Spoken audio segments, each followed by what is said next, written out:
Sciatica ह्या आजारामध्ये जो सुंदर रिझल्ट आलाय तो आपण सरांकडून जाणून घेऊयात. तर सर्वप्रथम सर नमस्कार. सर आपलं नाव काय? मयूर गवळी.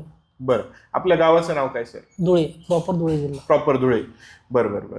तर सर आपल्याला काय काय त्रास होत होता? सर मला L4L5चा त्रास होता, सायंटिकाचा. चालायला खूप त्रास होत होता मला.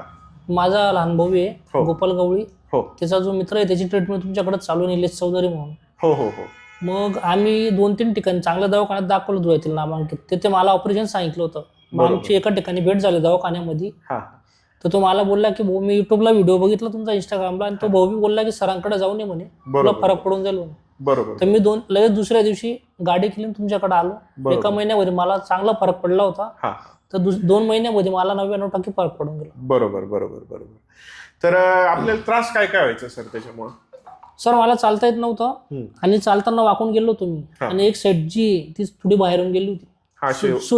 थोडं कंबर वाकडून गेलो होतो. बरोबर. मुंग्या वगैरे काही? पायाला मुंग्या येऊ राहिल्या तसं.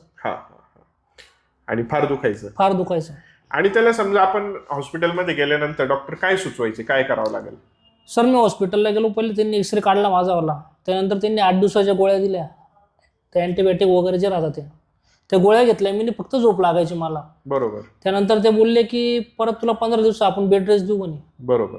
मग तो बेड रेस्ट दिल्यानंतर आपण MRI करू. बरोबर. MRI केला. ते बोलले MRI केल्यानंतर त्यांनी मला सांगितलं की भाऊ आमच्याकडनं होणार नाही, हे तुला दुसऱ्या हॉस्पिटलला जावं लागेल म्हणे. बरोबर. मग तिथं गेलो. मग त्यांनी सांगितलं की तुला स्पाईनचं इंजेक्शन घ्यावं लागेल म्हणे. बरोबर. ते इंजेक्शन दिल्यानंतर तर तुला फरक पडला तर ठीक आहे म्हणणे, तर 15 ते 20 दिवसानंतर आपण तुझं ऑपरेशन करू. बरोबर. मग त्यानंतर मी धुळ्यातली नामांकित डॉक्टर आहे त्यांच्याकडे बी गेलो मी. बरोबर. कारण की घरच्यांचा विश्वास पटत नव्हता. तिकडे दाखवून द्या आपण त्यांचं मन समाधान करण्याकरता. बरोबर. तिथे गेल्यानंतर त्यांनी सांगितलं का एक सिद्धेश्वर म्हणून हॉस्पिटल आहे, तिथं जाऊ म्हणे आपण. बरोबर. त्या डॉक्टरने सांगितलं तिथं जा म्हणे तू, हे माझ्याकडनं होणार नाही.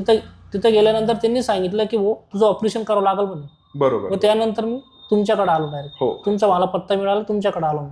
बरोबर. तुमच्याकडे आल्यानंतर मला 99% आज फरक पडून गेलाय. व्यवस्थित वाटतंय, कंबर वगैरे सरळ झाली, एकदम सरळ. आणि चालायला एकदम काही व्यवस्थित.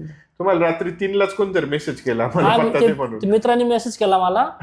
आतापर्यंत मी प्रॉपर धुळे शहरामधले माझ्याकडनं जे माझे चहाच्या हॉटेलवर जे कस्टमर येतात त्यांनी मला बघितलं, कारण की मी नव्हतो हॉटेलवरती 1.5 महिना. तर ते मग पप्पांना विचारलं मुलगा कुठे गेला तुमचा? पप्पांनी सांगितलं मुलगा आजारी बुवा. काही लोकांना असं मी सांगितलं की तू बाहेर गावी गेलाय, कारण की प्रत्येकाला आपण सांगू नाही शकत. तर मी गेल्यानंतर लोकांनी मला विचारलं का रे भाऊ तुला त्रास झाला होता, मग तू कोणाकडे गेला होता? तर भरपूरशा लोकांना तुमचा नंबर बी दिला मी, आणि भरपूरशे लोक आले बी असतील. आले पण. बरोबर. तर मी सकाळी उठलो 3:30ला हॉटेलवर जाणार होतो मी. मग पप्पांनी त्यांना जायला लावलं, मी आंघोळीला बसणार त्याच्या पहिले मेसेज आला मला. का मी मेसेज बघितला तुमचा, लगेच त्यांना नंबर मेसेज करून दिला मी व्हॉट्सअपला. बरोबर. तर सरांना जो रिझल्ट आलाय तो फार चांगला आहे. जे मणक्यातली शिरदबली होती ती मस्तपैकी मोकळी झाली, आणि आता ते त्यांचे दैनंदिन कामं व्यवस्थित करतायत. कंटिन्यू मी 7 ते 8 तास हॉटेलवर उभं राहिलो आज. अच्छा. एकदम व्यवस्थित काम करतो. बरोबर. परमेश्वर कृपा आहे. परमेश्वर कृपा बी, आणि साक्षात परमेश्वराची तुमच्यावर कृपा आहे म्हणून आम्ही तुमच्याकडे आलो. आणि आम्हाला नक्कीच परमेश्वर आपल्याकडून काम करून घेतोय, आणि आपल्या उपचारांनी अशा पद्धतीने मस्त रिझल्ट जाणवत आहेत. आपल्यालाही जर का असं ऑपरेशन सांगितलं असेल, गादी सरकली असेल, शिरदबली असेल, एकदा निसर्गोपचार करून पहा. एकदा करून पाहण्यात काय हरकत नाही. येण्यामध्ये काय हरकत आहे सर? काही लोक काय विचार करता, नाही भाऊ आता आपल्या शहरापासून 300-400 किलोमीटर आहे, काय जायचं? बरोबर. ते तिथं तेवढ्या पैशात तुम्ही गोळ्या औषधं करूच राहिले ना. बरोबर. आणि तुम्हाला डॉक्टरने ऑपरेशन सांगितलं होतं, लोक हा विचार नाही करत का नाही भाऊ आपल्याला इथं गेल्यानंतर फरक पडेल का नाही पडेल? बरोबर. लोक काय विचार करता, नाही भाऊ काय जायचं आपण तिथं एवढं लांब का जायचं? बरोबर. पण आल्यानंतर त्यांना स्वतः रिझल्ट कळलं नाही. बरोबर. त्यांच्या लक्षात येईल त्यांच्यावाला. बरोबर आहे. तर या पद्धतीने आपण निसर्गोपचाराद्वारे उपचार करतोय. आपल्यालाही जर का असा त्रास होत असेल, आमची कळकळीची एक विनंती राहील का एकदा फक्त ऑपरेशन करण्यापूर्वी एकदा आमचा निसर्गोपचार करून पहा. परमेश्वर कृपेने आपल्या उपचाराने नक्कीच बरं वाटेल. धन्यवाद सर.